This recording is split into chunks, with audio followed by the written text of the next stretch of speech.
In our side-by-side bar chart, what we're going to need to do is gather some data that looks just like this here.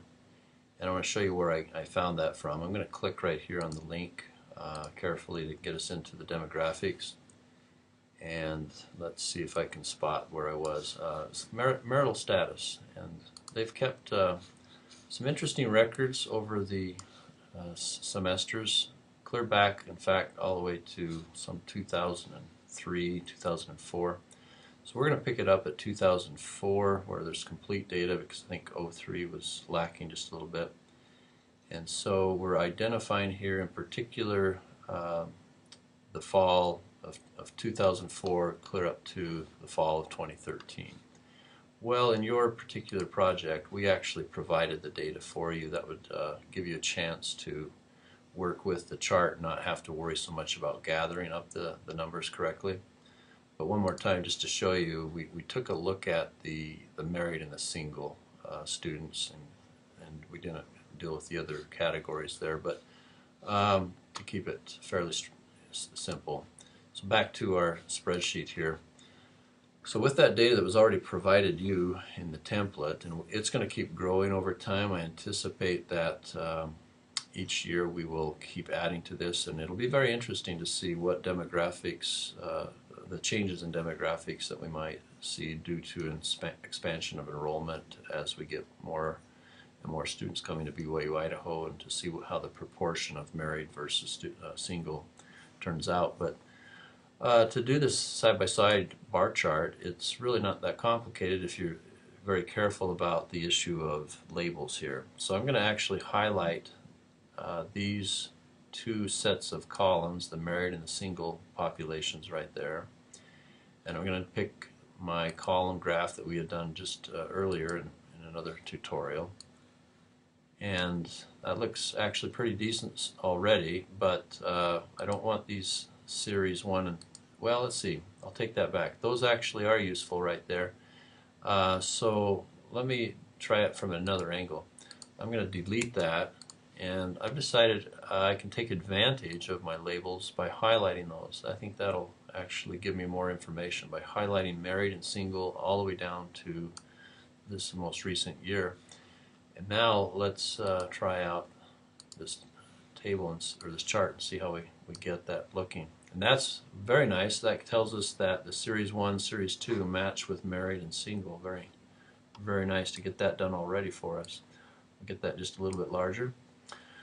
Okay, so as always, it's good to have a title, and especially in this case, it would be nice to identify the x-axis. So here's another skill that is really crucial with charting. I need to go into that chart with a right click. That would be the slickest way to do it. And I'm going to do a chart, or format chart area, I guess it is.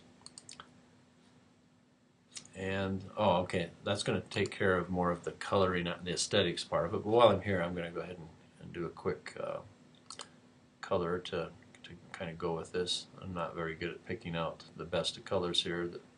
We're probably going to clash, but I'll just pick one here. And if you don't like that, just hide your eyes, and then I'll just do a little shadow.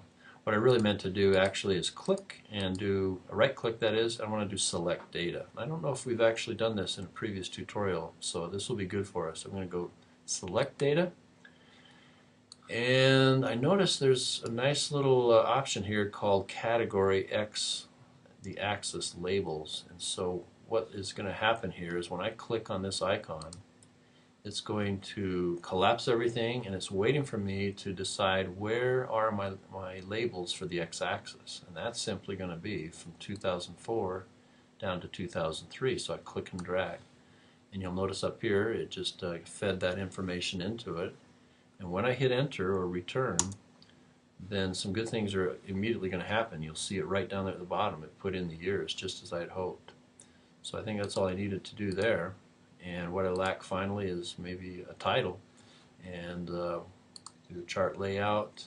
Let's put a title back up at the top again, and suppose we were to call this BYU Idaho. So BYU Idaho students,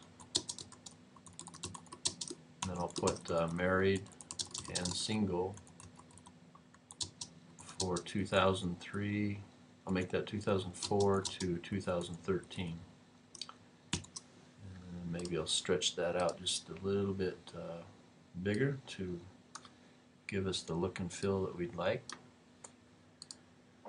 And so what you have here is the enrollment expansion that we're seeing over time for both singles and married students, and then it gives us a sense for the proportionality between the two. But that will be interesting to track over the years as we add to this template. So the number one thing to remember with a side-by-side bar chart is to highlight the data first and get just two side-by-side bars going, and then remember especially this right-click select data. That's your ticket there to getting what we call the x-axis labels, the categorical labels there. And so that's when I highlighted these right there.